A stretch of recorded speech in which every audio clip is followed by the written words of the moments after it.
আমি জানতাম আমার স্বামী এত রাত করে আমার ঘরে আসবে না, তবে আমার ভাসুরের বইয়ের ঘরে। তাই আমি আমার ঘরের দরজা লক করে শুয়ে থাকি। আমার শাশুড়ি শ্বশুর তারা তাদের রুমে শুয়ে পড়ে। ঘুমের মধ্যে হঠাৎ করে একটা বিকট শব্দের আওয়াজ পাই।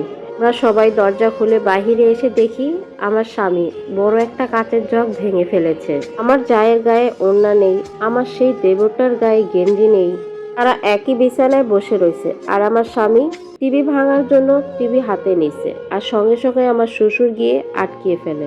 এইসব দৃশ্য দেখে আমি হতভম্ব হয়ে গেছি। কি থেকে কি হয়ে গেল আমি কিছুই বুঝতে পারছি না। এতটুকু বুঝতে পেরেছি যে সম্ভবত আমার দেবর আর যা নামের সতীনের সাথে কিছু একটা দেখেছে আমার স্বামী। পর আমার শ্বশুর আমার স্বামীকে জিজ্ঞেস করে, তুই এমন করছিস কেন, কি হয়েছে?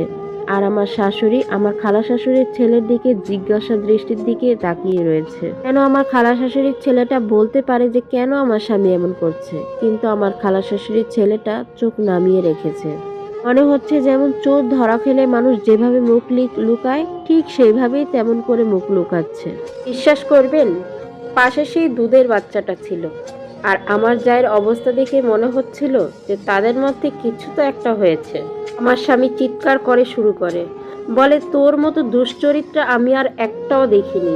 আর ভাইকে খেলি, আমার জীবন নষ্ট করলি, এখন আবার ওর সাথে, ছি। এখন আমরা সবাই বুঝি যে আমার খালা শাশুড়ির ছেলের সাথে আমার জায়ের একটা সম্পর্ক আছে, বা সম্পর্ক তৈরি হতে যাচ্ছিল, সেটা আমার স্বামী দেখে ফেলেছে।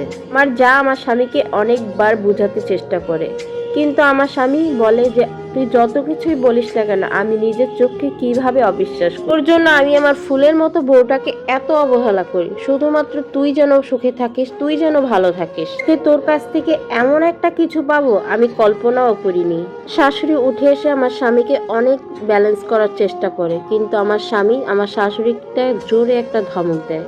করো, তুমি যদি আমাকে একটু শাসন করতা, তুমি যদি আমাকে এই পাপ কাজে সাহায্য না করতে, সাপোর্ট না করতা, তাহলে আমার বোর জীবনটা নষ্ট হতো না, আমাকেও পাপ কাজ করতে হতো না। বংশের প্রদীপ চাও না, নাও, এবার প্রদীপ নিয়েই বসে থাকো, আমি গেলাম।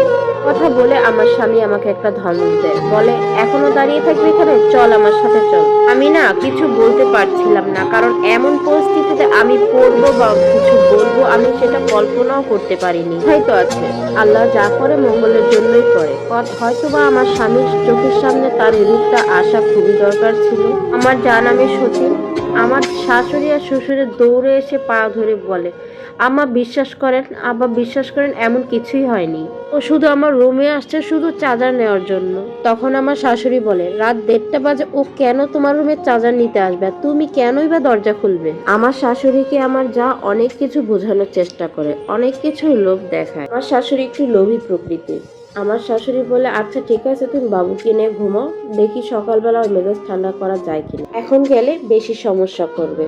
আমার শাশুড়ি আমাকে বলে তার ছেলেকে নাকি আমি যেন ঠান্ডা করি, অথচ এত দিন সে আমার থেকে তাকে দূরে রেখেছে। আর এখন যখন হিতে বিপরীত হচ্ছে, তখন আমার শাশুড়ি আমাকে বলে আমি যেন আমার স্বামীকে ঠান্ডা করি। ঘরে গিয়ে দেখি আমার স্বামী বিছানায় বসে কান্না করছে। আমাকে ডাক দিল, আমি সামনে গেলাম। সে আমাকে জড়িয়ে ধরে বলল, আমি অনেক বড় অন্যায় করে ফেলেছি, তুমি আমাকে ক্ষমা করে দাও। আজকে এই পরিস্থিতি পড়ার কারণ শুধুমাত্র তোমার চোখের পানি। খালাতো দেবরকে কিন্তু আমার স্বামী মারধর করে বাড়ি থেকে বের করে দিয়েছে।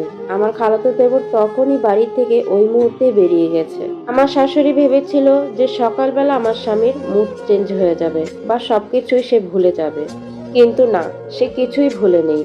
পরের দিন সকালবেলা আমার স্বামী আমার যাকে মানে আমার যা নামে সতীনকে ডিভোর্স দিবে ভাব, কিন্তু নাহার সেটা মানছে না। সে সঙ্গে সঙ্গে বাড়ি থেকে বের হয়ে পুলিশ স্টেশনে যায়।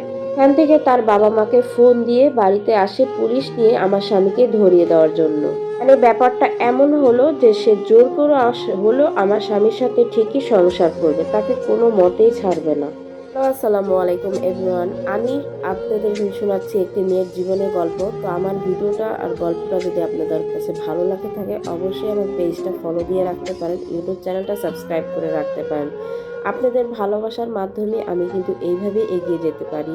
তো আশা করি ভালো থাকবেন, সুস্থ থাকবেন। আবার নিয়ে আসবো পরের পার্ট। আল্লাহ হাফেজ।